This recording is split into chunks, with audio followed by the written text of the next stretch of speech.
Vamos agora à nossa prece inicial. Vamos pensar em um lugar bem bonito?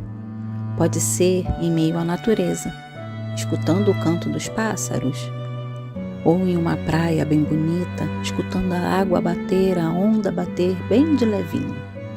Vamos pensar em Jesus.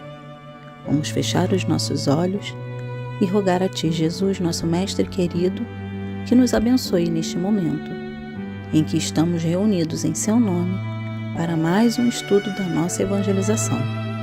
Que possamos, Senhor, estar com o coração aberto, a mente tranquila e muito felizes por tudo que aqui ouviremos e aprenderemos.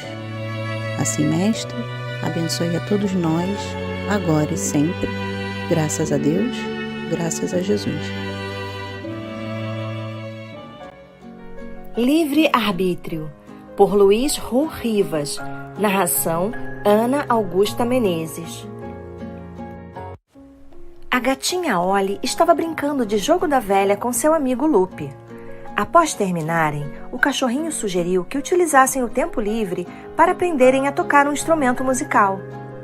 A gatinha achou interessante, mas antes pediu a Lupe que contasse uma historinha musical.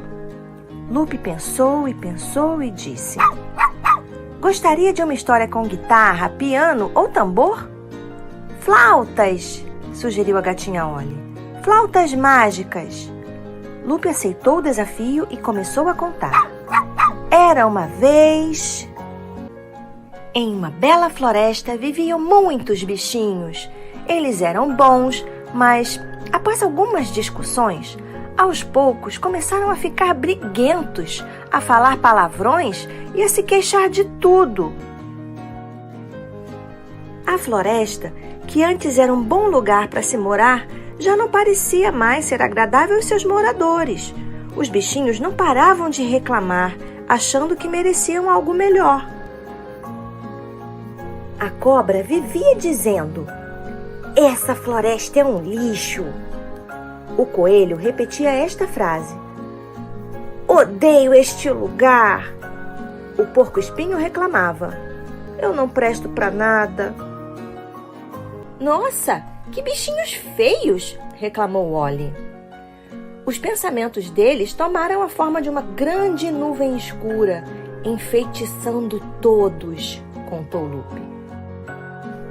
Essa nuvem cobriu a floresta até o dia em que apareceu uma raposa com uma flauta mágica, disposta a mudar tudo. "E como ela conseguiu essa flauta mágica?" perguntou a gatinha Ollie. "Ela recebeu de uma amiga espiritual, uma freira chamada Joaninha, que viu bondade no coração da raposa", respondeu Lupe. "E qual era a mágica que a flauta fazia?" perguntou Ollie. "Quem a ouvia voltava a ter bons pensamentos", respondeu Lupe. A freira tinha dado uma dica: a flauta funcionaria melhor se fosse tocada no tempo livre, por exemplo, quando se estivesse em uma fila, tomando banho ou esperando um ônibus. Então, a raposinha aproveitou as horas livres dos moradores da floresta e tocou para eles. Ao tocar perto da cobra, que achava que tudo era um lixo, uma voz mágica saiu da flauta e lhe disse: "A vida é bela." A cobra ouviu essa frase e repetiu: "A vida é bela." Assim, ela quebrou o feitiço e parou de se queixar. O coelho, que detestava tudo, ao escutar a flauta mágica, ouviu uma voz lhe dizer: "Eu nasci para amar." O coelhinho, então, repetiu a frase: "Eu nasci para amar." Ao dizer isso, quebrou o feitiço e parou de reclamar da vida. Ao tocar perto do porco-espinho, que vivia achando que não prestava, a voz mágica disse: "Eu vivo para servir." Ele repetiu a frase: "Eu vivo para servir." E ao dizer isso, quebrou o feitiço, parando de se lamentar. Assim, a nuvem escura desapareceu e a raposa tocou para que todos a seguissem pela escada da evolução espiritual. Quando escolhemos ter bons pensamentos, subimos um degrau. Utilizando bem nosso livre-arbítrio, purificamo-nos até sermos tão luminosos quanto as estrelas. A gatinha Ollie ficou contente com a historinha e prometeu usar seu tempo livre para fazer coisas úteis, como aprender a tocar instrumentos musicais. Lupe finalizou sua história dizendo: somos livres para pensarmos o que quisermos, mas quando pensamos em coisas belas, a vida ganha mais cor e alegria. Olá, galerinha do GEAL! Tudo bem com vocês? E aí, gostaram da nossa historinha de hoje? A nossa historinha falou sobre livre-arbítrio, e esse é o nosso tema. Então vamos conversar um pouquinho sobre a história e o nosso tema de hoje? Vamos lá?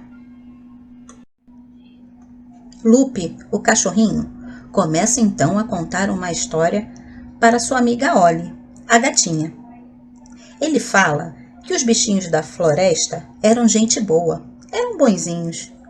Mas um dia, eles começaram a ter um comportamento meio estranho, falando palavrões, essas palavras que as pessoas mais velhas dizem pra gente não falar, sabe? Ficaram reclamando de tudo o tempo todo, pareciam meio mal-humorados, estavam muito estranhos. E aí, sabe o que aconteceu? O pensamento desses bichinhos, esse pensamento negativo, com essas palavras ruins, acabou formando uma nuvem enorme, bem escura. Parecia até que ia cair um temporal. Mas, assim como nós, humanos, temos sempre o auxílio de amigos espirituais, de amigos encarnados, de Deus e de Jesus, os bichinhos também têm. E aí apareceu uma raposinha com uma flauta mágica disposta a ajudar os bichinhos a melhorarem aquele ambiente da floresta e a melhorarem a si mesmos. Ela conseguiu essa flauta mágica com uma amiga espiritual. Olha só que legal! Essa amiga, chamada Joaninha, viu que a raposinha tinha muita bondade no coração e deu a ela a flauta mágica para que ela pudesse ajudar aos bichinhos da floresta. E aí, a raposinha começou a tocar a flauta para cada um dos bichinhos. E toda vez que ela tocava, os bichinhos passavam a ter bons pensamentos. A flauta conseguia mudar aquele ambiente ruim em volta dos bichinhos e em volta da floresta.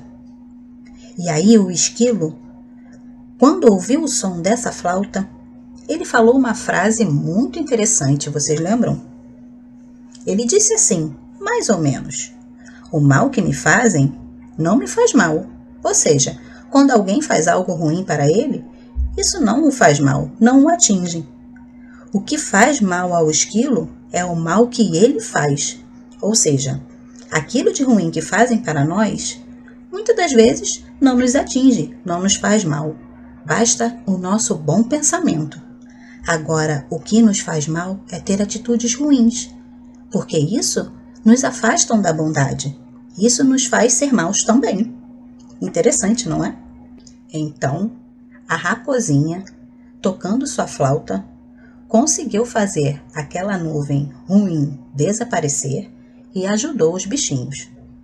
Os bichinhos, por sua vez, seguiram a raposinha pela escada da evolução espiritual. E o que nós aprendemos com essa história é que o bem que me faz bem é aquele que eu faço. Ou seja, quando eu escolho ter bons pensamentos, quando eu escolho ter boas atitudes, quando eu escolho ser uma pessoa melhor, eu uso para o bem o meu livre-arbítrio. E com isso, eu evoluo, ou seja, eu melhoro mais rápido. Nós somos livres para fazer o que quisermos, mas nós não podemos esquecer que tudo tem uma consequência. Quando eu faço algo ruim, a consequência vai ser ruim. Mas se eu faço algo bom, algo que seja para o bem, aí sim eu vou estar com o coração transbordando de felicidade, de amor, e tudo aquilo que voltar para mim também vai ser bom. Então, galerinha, nós vimos hoje que livre-arbítrio é a liberdade que nós temos para fazer escolhas, para escolher o que pensamos, para escolher as nossas ações, para escolher o que queremos para nós mesmos, como agimos com o nosso próximo, o que sentimos. Isso tudo é livre-arbítrio, quando eu posso escolher. E esse livre-arbítrio nos foi dado por Deus. Ele permite que nós possamos usá-lo para que aprendamos mais a cada dia. Porque nós somos responsáveis por essas escolhas. Ou seja, nós somos responsáveis pelos nossos atos. E é assim que nós aprendemos, quando nós erramos.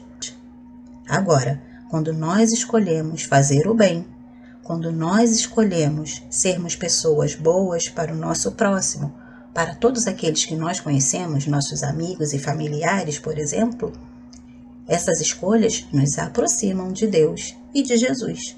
E com isso, nós vamos melhorando cada vez mais, usando o nosso livre-arbítrio para o bem, de forma saudável e responsável. Então é isso, galerinha. Vamos ficar por aqui. Um beijo e tchau, tchau.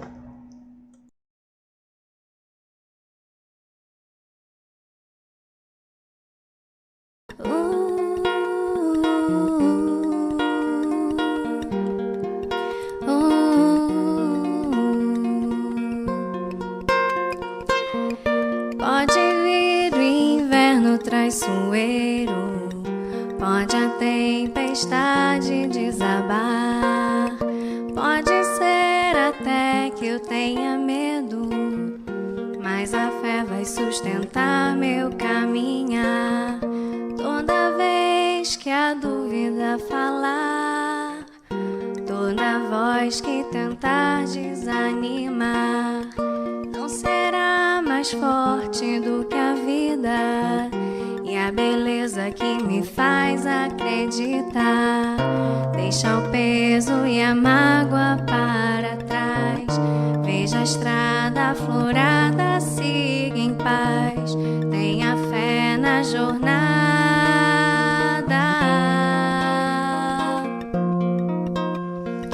Olha, vê além tudo que te rodeia, o segredo guardado na folha, o detalhe bordado na teia. Vibra, sente a luz que enfeita o dia e clareia até o poço mais fundo. Ouve o cântico da alegria pelo mundo.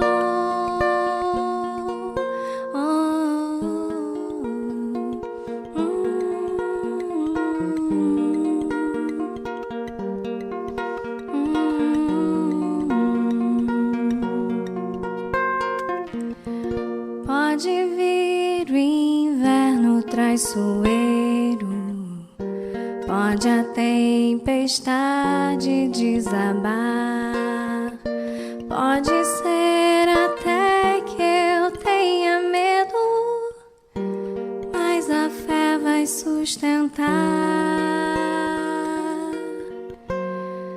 meu caminhar.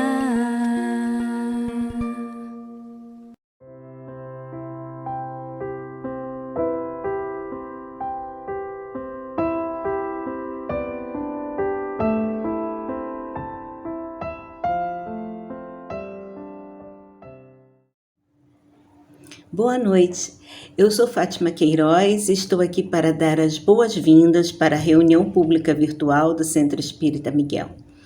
Sejam todos muito bem-vindos, que vocês possam se sentir, acolhidos nesses momentos que nós vamos passar aqui acompanhando a reunião da noite de hoje. Convidamos a todos que semanalmente comecem às 19h45 com as crianças, para que elas possam acompanhar as atividades que são elaboradas pelo grupo do GEAL para a evangelização infantil. E depois, então, às 20 horas, nós começamos com as atividades relacionadas à reunião pública. Convidamos também que vocês possam verificar aqui na descrição do vídeo as diversas informações que o centro pode oferecer em termos de atividades, de serviços, esclarecimentos sobre horários, sobre formas de atendimento nas diversas atividades e cursos e evangelização. Tem muita coisa legal. As campanhas também. Então, a gente sempre recomenda que veja a descrição do vídeo, os detalhes dessas informações e também o nosso jornalzinho do centro. Toda semana nós temos uma recepcionista que acompanha a reunião pública e que está capacitada para tirar as dúvidas que forem necessárias após a prece final. Hoje é o dia da palestra mensal. Nós teremos o nosso companheiro Rodrigo Azevedo nos trazendo o tema A Desgraça Real, a Loucura e o Suicídio. Temos certeza que todos nós vamos aproveitar bastante essas reflexões baseadas no estudo que o nosso companheiro se deteve.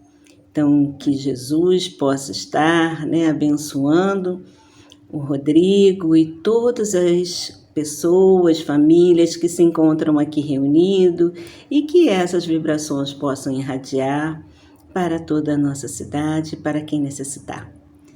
Uma boa noite a todos.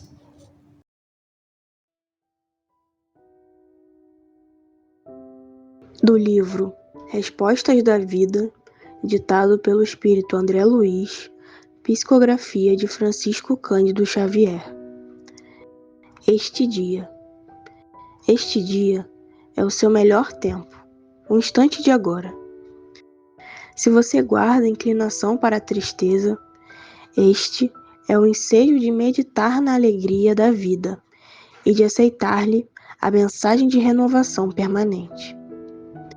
Se a doença permanece em sua companhia, surgiu a ocasião de tratar-se com segurança. Se você errou, está no passo de acesso ao reajuste. Se esse ou aquele plano de trabalho está incubado em seu pensamento, agora é o momento de começar a realizá-lo. Se deseja fazer alguma boa ação, apareceu o instante de promovê-la. Se alguém aguarda as suas desculpas por faltas cometidas, terá soado a hora em que você pode esquecer qualquer ocorrência infeliz e sorrir novamente. Se alguma visita ou manifestação afetiva esperam por você, chegou o tempo de atendê-las. Se precisa estudar determinada lição, encontrou você a oportunidade de fazer isso. Este dia é um presente de Deus, em nosso auxílio. De nós, depende aquilo que venhamos a fazer com ele.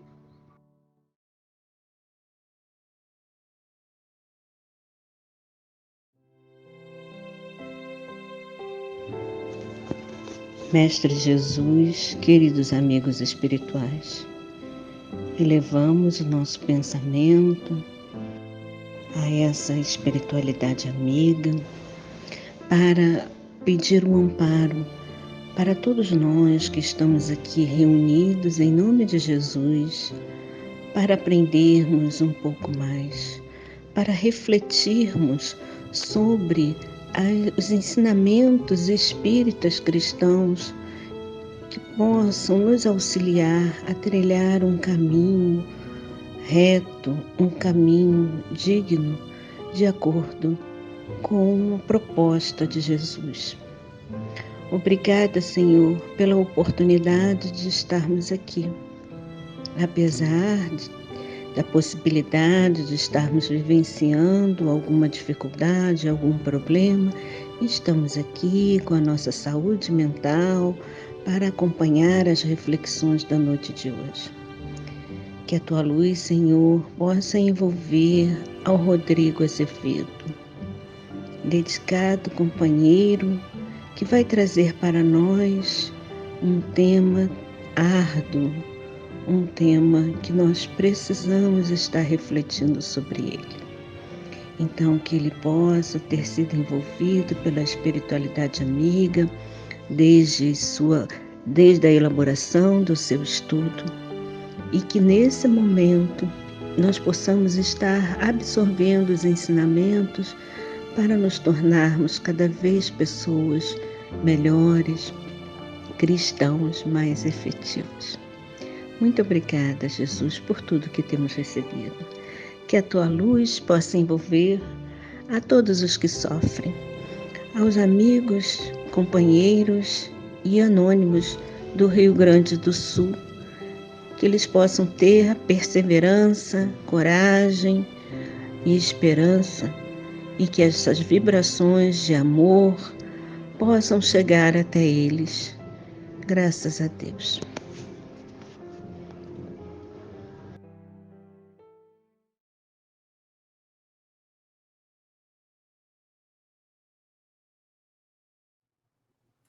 Uma boa noite a todos. É uma alegria muito grande estarmos com os nossos companheiros da nossa querida casa, o Centro Espírita Miguel.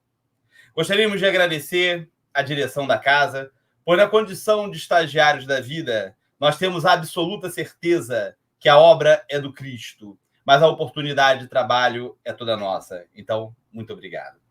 Na noite de hoje, nós iremos estudar os itens 24 e 14 do capítulo 5 do Evangelho segundo o Espiritismo. A desgraça real, a loucura e o suicídio. Hoje, diferentemente do que eu tenho feito ao longo dos 6 anos que faço palestra, eu não irei definir para os amigos o que é a desgraça real. Antes, irei deixar o convite para que quando nós encerrarmos a nossa palestra, vocês façam a leitura atenta do item 24 do capítulo 5 do Evangelho segundo o Espiritismo. Item 24, capítulo 5 do Evangelho segundo o Espiritismo. Ao buscarmos junto ao professor Google o significado da palavra desgraça, Google nos diz que desgraça é o mesmo que o azar, que a desdita, que a infelicidade. O Evangelho segundo o Espiritismo nos diz que todos que estamos na Terra, do trono à palha, em todos os pontos da pirâmide social, todos nós temos um quê de sofrimento. Como nos diz Vanderly em sua belíssima canção, somos todos presidiários cumprindo sentença. Obviamente que neste momento eu preciso excetuar os nossos irmãos mais velhos, aqueles que vieram à Terra para nos ensinar as leis do Senhor da vida através do exemplo, os missionários. Mas tirando os missionários, todos nós outros somos presidiários cumprindo sentença. A verdade é que ninguém está na Terra de férias, de licença-prêmio ou de feriado prolongado. A Terra não é uma colônia de férias, um resort ou um hotel-fazenda. Muito pelo contrário. A Terra é chão de fábrica, é um local para nós trabalharmos. E isto atinge, inclusive, os nossos irmãos mais velhos, os missionários. Vamos pensar em alguns missionários, como Chico Xavier, Irmã Dulce, Madre Teresa de Calcutá, Mahatma Gandhi e tantos outros. Quanto que estes companheiros trabalharam em prol da sociedade terrena? O Evangelho segundo o Espiritismo nos diz ainda que a lei não nos pune pelo bem que fazemos, tampouco pelo mal que não fazemos. Se somos punidos, é porque fizemos o mal. Mas muitas das situações desagradáveis que nós vivenciamos hoje, nós facilmente encontramos a causa, a explicação nesta existência. Em outras, não serão possível. eu me permito trazer para os amigos duas questões muito particulares. Antes da pandemia, eu havia conseguido perder 22 quilos. Saí dos meus 98 quilos para os 76. E aí veio a pandemia. E toda aquela ansiedade devido ao isolamento necessário da época. Então, para melhor passar o tempo em nossa casa, eu instituí a quarta e a sexta sem lei. Na verdade, na época da pandemia, aqui em casa, quase todo dia era sem lei. Só tinha lei na segunda, na terça e na quinta. E com isso, eu passei a conhecer todas as hamburguerias e pizzarias do Meier e adjacência. E, obviamente, não só recuperei os 22 quilos que havia perdido, como ganhei mais 4 de lambuja, pesando hoje próximo aos 102 quilos. Então, fica fácil nós percebermos, considerando que eu tenho 1,74 m, que o meu IMC, o meu índice de massa corpórea, está além do recomendado. Eu estou rechonchudo. Eu não digo mais gordinho, porque no final do ano passado nós tivemos a oportunidade de ir com a família conhecer a nossa vizinha, a Colômbia. E na Colômbia, a Nívia me apresentou um artista muito popular naquele país chamado Fernando Botero.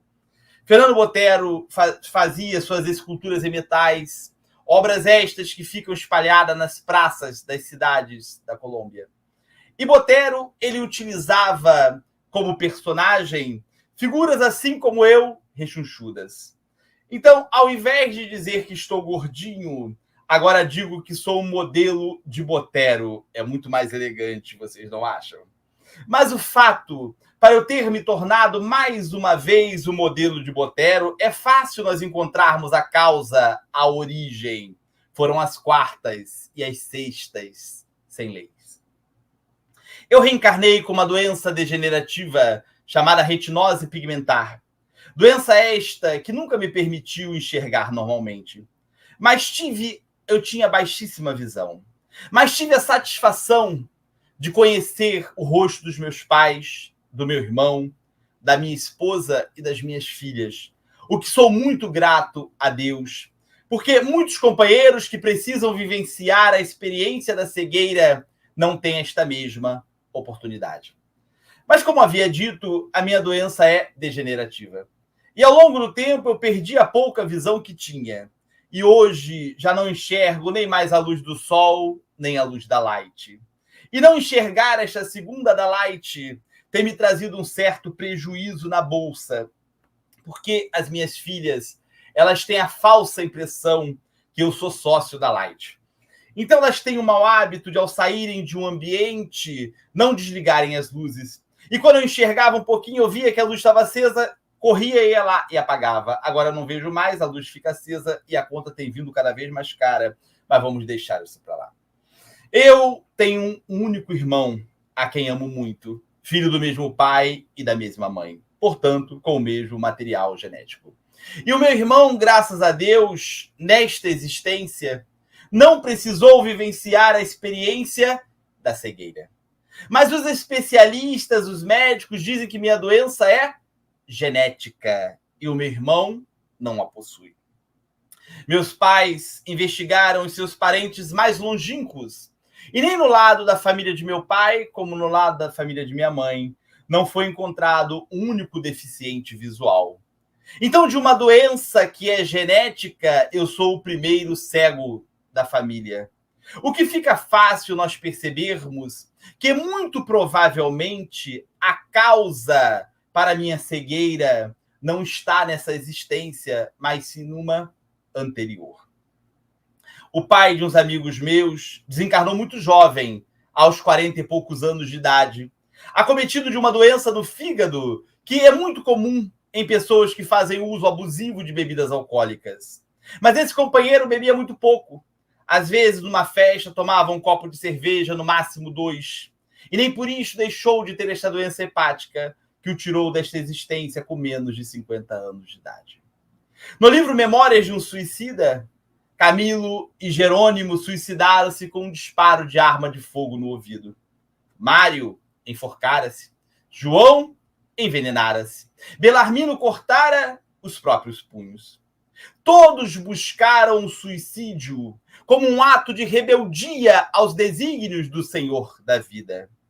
Camilo Botelho, depois de destacar-se como importante escritor no século XIX em seu amado Portugal, não se conforma com a cegueira.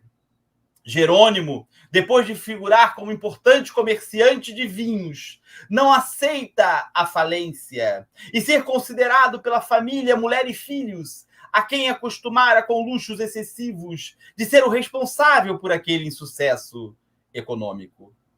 Mário, não se conformando com o fim do relacionamento com sua amante, após espancá-la, estrangulá-la, tira a própria vida. Belarmino, orgulhoso de sua intelectualidade, não aceita o fim da saúde pela tuberculose.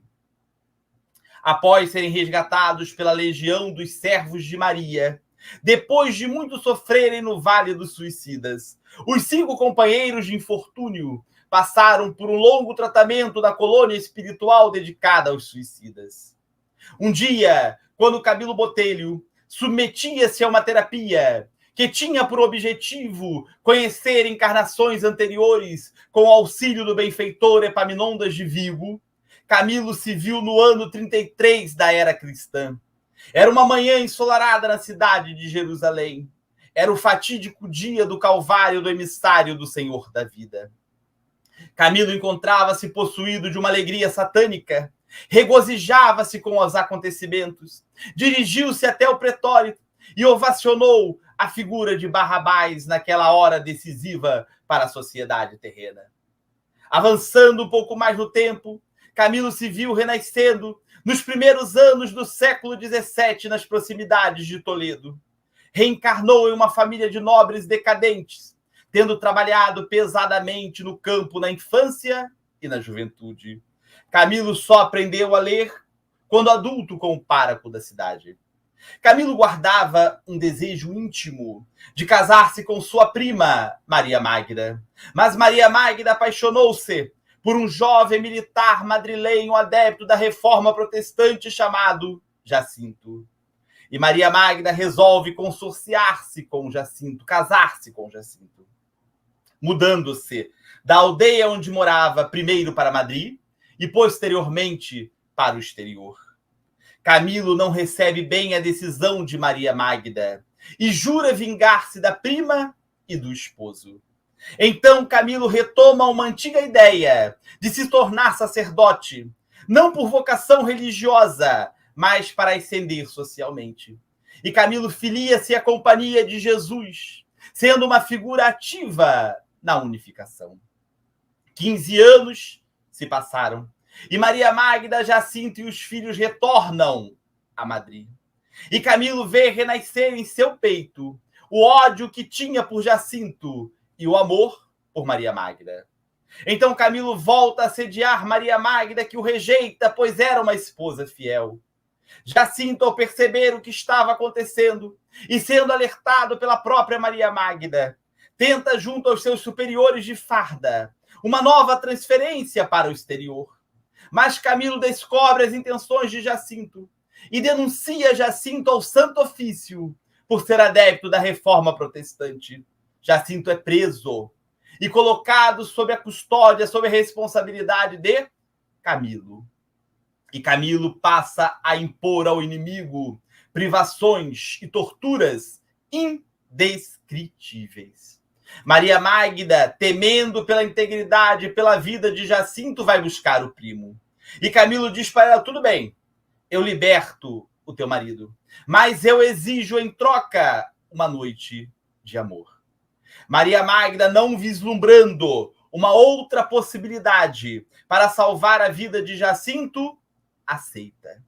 Mas Camilo, ao perceber que Maria Magda só nutria por ele repúdio, ódio e rancor, como lhe havia prometido, iria libertar seu marido. Mas antes, para vingar-se mais uma vez, Camilo manda perfurar os olhos de Jacinto com uma lança incandescente. Jacinto estava cego. Após ser libertado e ficar cego, alguns meses depois, Jacinto tira a própria vida.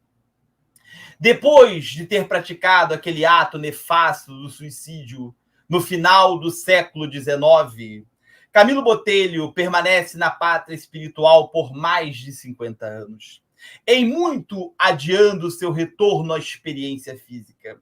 Mas chegou um momento que não dava mais, e que Camilo teve que se submeter à lei inafastável da reencarnação.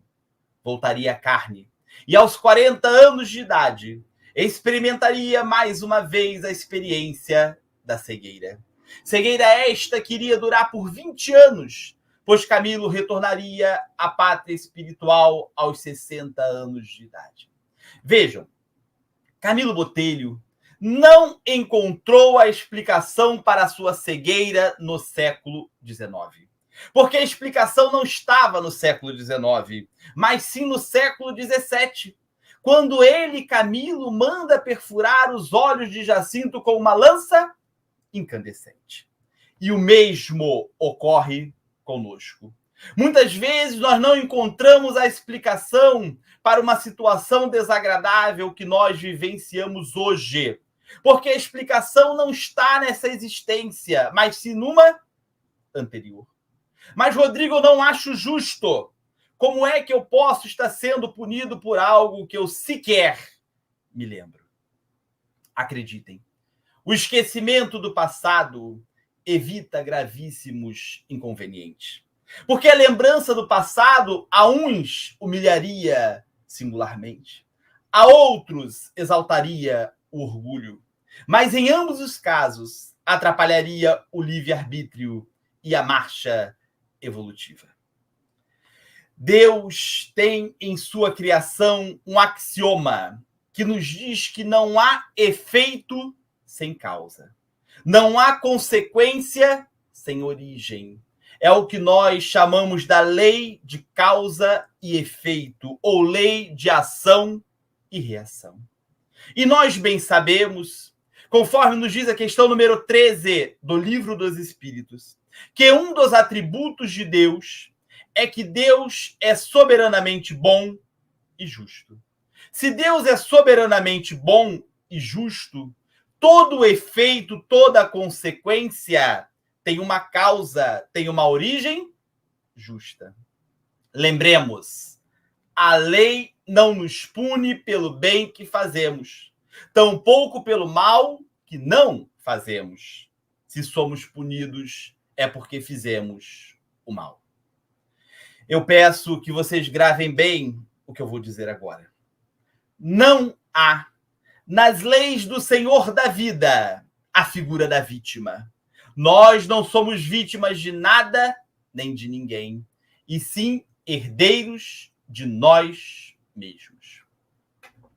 Mas muitas vezes nós nos ocupamos antecipadamente de algo que nós sequer sabemos se irá ocorrer ou não. O nome disso é preocupação. Porque a preocupação é isto, é pré-ocupar. É ocupar antecipadamente de algo que nós sequer sabemos se irá ocorrer ou não. No livro Eustáquio, 15 séculos de uma trajetória, nós temos o caso de Patrick.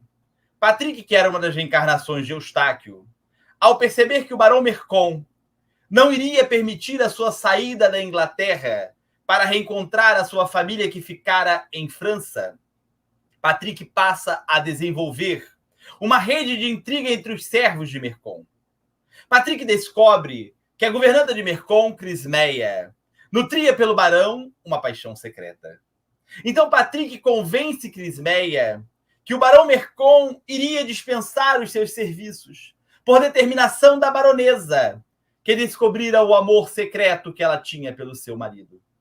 Crismeia desespera-se e adentra a biblioteca de Mercon aos prantos, declarando-se para ele. Mercon, sem nada compreender, a rechaça. E Crismeia, num ato muito rápido, saca de sua roupa uma adaga e crava no próprio peito, tirando a própria vida, sem dar tempo de Mercon nada a fazer. Vejam, o barão Mercon não iria dispensar os serviços de Crismeia. A governanta não descobrira o amor secreto que Crismeia tinha pelo seu esposo. Nada passou senão de que uma intriga de Patrick. E o mesmo ocorre conosco. Muitas vezes, nós nos ocupamos antecipadamente de algo que nós sequer sabemos se irá ocorrer ou não. O nome disso é preocupação. Mas sim, existirão acontecimentos desagradáveis em nossas vidas. E aí, como diz a belíssima canção espírita, as fugas de nada valem, só destroem o melhor em você. A verdade é que Deus não pune ninguém. Deus não nos pune, Deus nos educa. E se nós tentarmos fugir da lição que nos cabe nesta hora, podemos ficar bem certos do que eu vou dizer agora. Esta mesma lição estará nos esperando numa próxima esquina da vida, quer seja nesta ou em outra existência. No livro Sublimação, nós temos o caso de Carla. Carla era casada e muito apaixonada por Igor. Igor é convocado para uma guerra e desencarna em uma batalha. Carla, não aceitando a lição da separação do ente amado, lança-se do alto da varanda de sua casa, retornando à pátria espiritual na condição de suicida. Carla irá ver o seu destino, mais uma vez vinculado ao de Igor numa próxima existência. Igor agora chamava Rupestre. Carla e Rupestre eram noivos, iam se casar.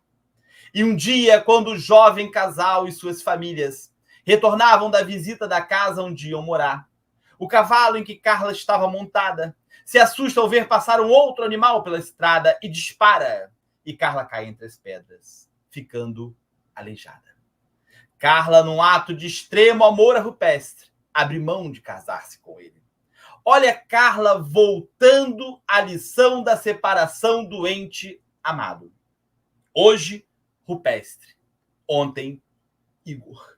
E ainda tendo Carla que arcar com as consequências daquele ato nefasto, daquele ato impensado, praticado numa existência anterior, o suicídio. Então, se nós tentarmos fugir da lição que nos cabe nesta hora, podemos ficar bem certos que esta mesma lição estará nos esperando numa próxima esquina da vida, quer seja nesta ou em outra existência. Muitas pessoas evitam falar sobre o suicídio. A imprensa evita dar este tipo de notícias.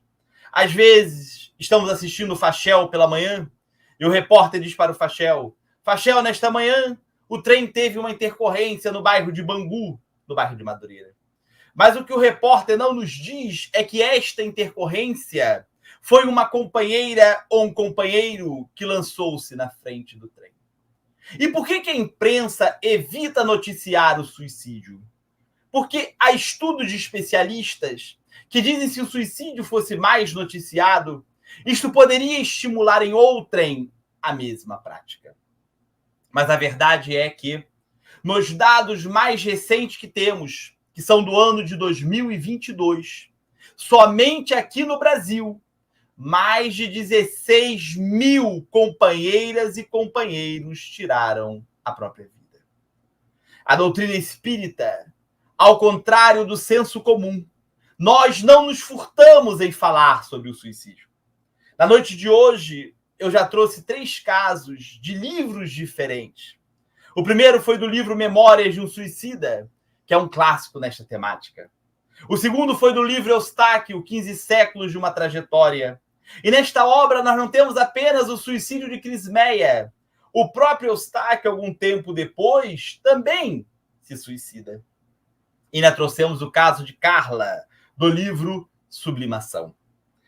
E como diz aquele comediante carioca, quem não tem dinheiro conta história, é o meu caso. Porque eu tenho mais 2 histórias para trazer para os amigos, de livros diferentes, cujo objetivo é mostrar as consequências deste ato nefasto, deste ato impensado do suicídio. Kardec, na questão 944 do Livro dos Espíritos, indaga dos benfeitores da humanidade: Pode o homem dispor sobre a própria vida? Resposta dos benfeitores da humanidade: não. O suicídio voluntário é uma transgressão às leis de Deus. Eu repito, questão 944 do Livro dos Espíritos. Pode o homem dispor sobre a própria vida? Resposta: não. O suicídio voluntário é uma transgressão, é um desrespeito às leis de Deus. Na trilogia de Ivone do Amaral Pereira, Nas Voragens do Pecado, O Cavaleiro de Lumière e O Drama da Bretanha, em especial nas duas últimas obras, O Cavaleiro de Lumière e O Drama da Bretanha, nós temos o caso de Henri de Lumière. Henri de Lumière era um militar. E um dia, quando realizava uma expedição no exterior, ele encontra sua esposa Berthe de Somerville, que havia fugido com seu primo e amante Louis Frederic. Berthe diz ao esposo que estava muito arrependida e que desejava voltar para casa em Lumière. Então Berthe combina com Henri que ele retorne ao cair da noite, pois ela precisava arrumar as malas e dispensar os servos. Mas Berthe de Somerville mais uma vez engana Henri de Lumière e foge de novo com seu amante Louis Frederic. Ao cair da noite, quando Henri chega na casa da esposa e encontra a casa fechada, logo percebe que foi enganado mais uma vez por Berthe de Somerville. Henri fica inconsolado, desiste da carreira militar e resolve por fim a própria vida. Mas antes desejava rever seus pais e retorna para Lumière. Depois de visitar os pais, Henri se lança do alto de uma montanha de sua aldeia, pondo termo àquela existência. Nós vamos encontrar as nossas personagens algum tempo depois no livro O Drama da Bretanha. Andréa de Guzmán era prometida de seu primo Alex de Guzmán, mas também flertava com o irmão gêmeo de Alex, Arthur de Guzmán. Alex e Arthur, embora irmãos, não eram propriamente amigos, pois amavam a mesma mulher. Arthur de Guzmán era o mesmo Henri de Lumière, que, em razão do suicídio, temia a altura, o que atrapalhava suas pretensões de seguir a carreira militar. Andréa amava tanto Alex como Arthur, embora por Arthur ela tinha um certo repúdio íntimo que ela mesma não conseguia explicar. Um dia, quando Alex, Arthur, Andréa e o irmão de Andréa, Vitor, estavam no segundo andar da casa da família em uma conversação animada, Arthur vê que o gato da família estava preso em uma árvore que ficava de frente para a varanda da casa. Então Arthur, tentando vencer o pavor que tinha pela altura, levanta-se, sem que o irmão e os primos percebessem, e vai tentar salvar o gato. Mas ao se aproximar do parapeito da varanda, Arthur tem uma vertigem e cai entre as pedras. Todos saem em seu socorro, principalmente Vitor, que era médico. Arthur fica desacordado durante muitos dias. E ao despertar, Arthur de Guzmán estava aleijado. Henri de Lumière estava aleijado. Henri de Lumière experimentava na personalidade de Arthur de Guzmán as consequências daquele ato impensado praticado numa existência anterior, o suicídio. Arthur teve que abrir mão da carreira militar e de qualquer pretensão amorosa que tivesse com Andréa de Guzmán.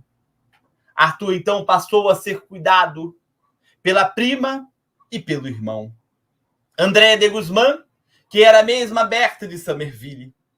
Alex de Guzmán, que fora aquele homem que numa existência anterior colaborou para sua infelicidade, Louis Frederic. No livro Entre a Terra e o Céu, nós temos o caso de Júlio. Júlio, ao encontrar a sua esposa Lina e seu amigo Amaro em sua casa em atitude íntima, desespera-se e toma um corrosivo. Mas Júlio é salvo a tempo pelos seus companheiros de farda. E ao se recuperar, Júlio, não suportando os padecimentos morais e físicos, se lança nas águas do rio Paraguai por um termo àquela existência. Depois de muito sofrer na pátria espiritual, Júlio reencarna como segundo filho de Amaro. Mas nesta oportunidade, Júlio desencarnou ainda menino aqui no mar do Rio de Janeiro, pois a sua madrasta Zumira não lhe dedicou atenção devida e ele se afogou. No íntimo, Zumira queria livrar-se de Júlio, pois sentia muito ciúme da relação entre Júlio e Amaro. Mas Júlio precisava retornar mais uma vez à experiência física para purgar os débitos contraídos no Paraguai, reencarnando agora como filho de Amaro e Zumira, sendo até mesmo uma oportunidade para Zumira reparar o erro que havia cometido com ele quando deixou se afogar. Júlio reencarnou com uma doença grave na garganta, desencarnando em tenra idade, quando começava a balbuciar as primeiras palavras. Só então, Júlio habilitou-se para uma nova encarnação, com possibilidade de seguir adiante, reencarnando mais uma vez como filho de Amaro e Zumira. Este ato nefasto, este ato impensado do suicídio, traz consequências gravíssimas, que nós bem sabemos que não são as mesmas para todos que o praticam.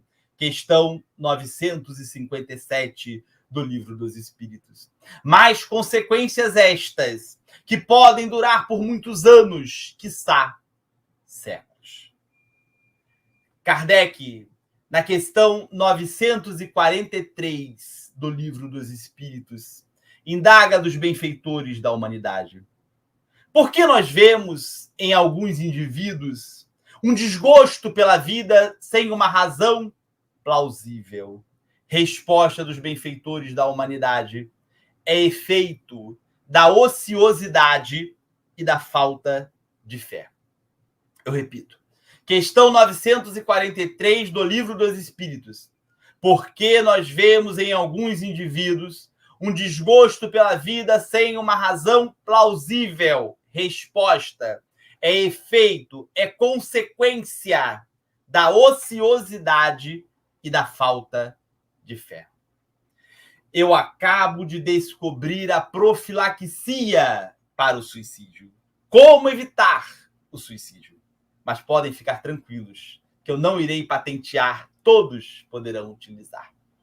A profilaxia para o suicídio é o trabalho e a fé em Deus.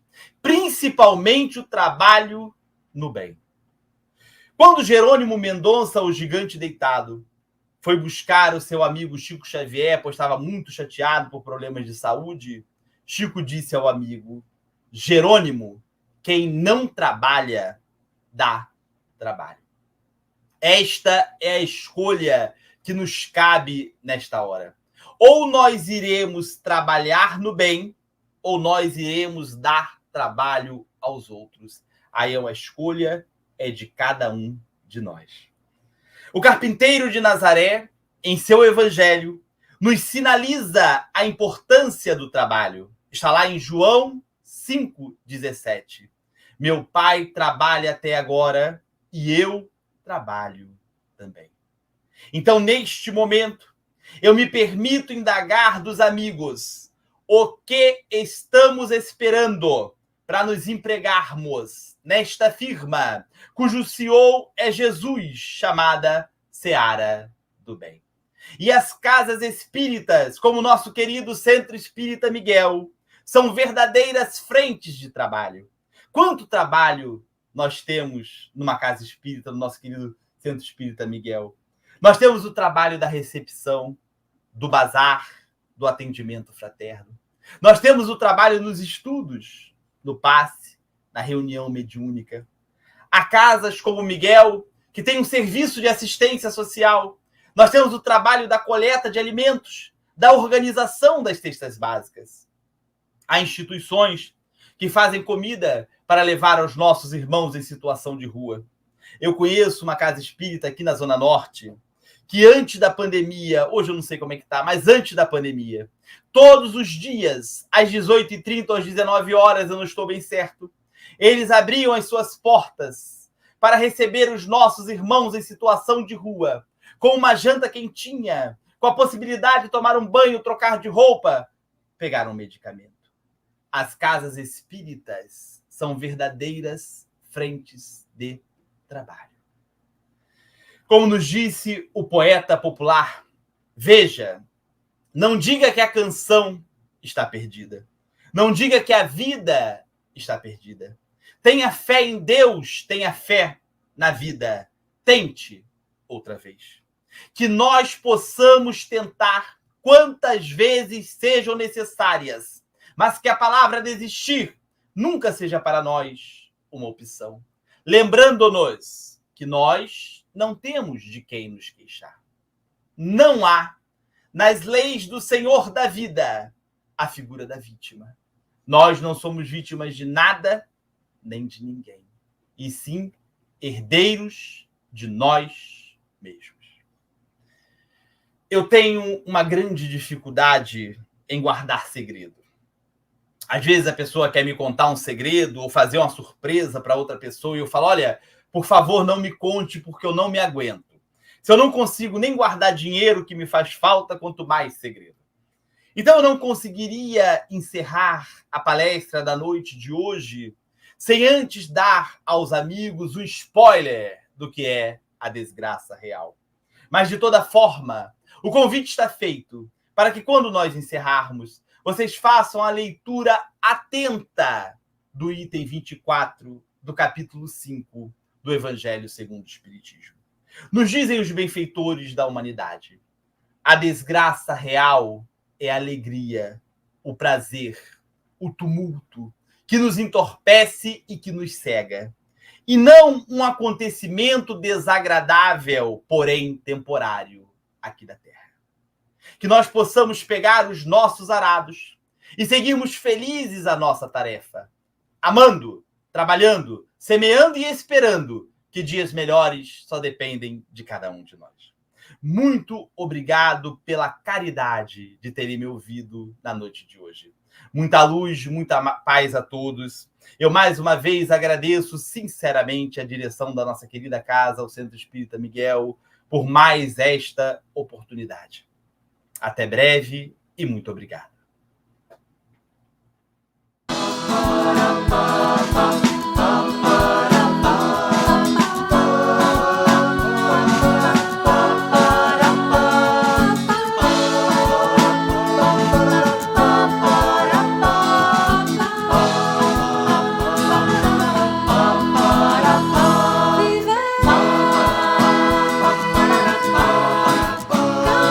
Experiência, viver, viver, para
Vamos então elevar os nossos pensamentos e agradecer ao Senhor da vida por tantas oportunidades, por termos aprendido na noite de hoje que nós não temos de quem nos queixar.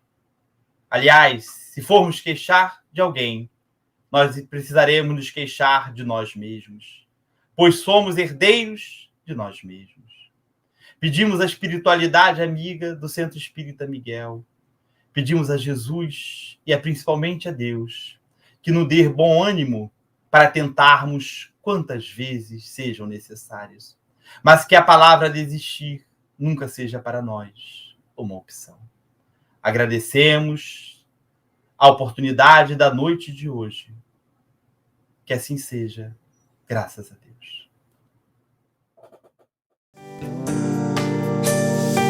Senhor, a fonte da vida, a paz esquecida em tantos momentos, faz de mim o teu servo, ó meu doce amado Mestre querido. Jesus é a luz, é amor, um sol a brilhar, ameniza a dor. Mestre, em ti eu me aqueço, me mostre e te peço com ternura. Faz de mim um instrumento da paz e do amor em toda a terra. Jesus, tua luz me conduz à paz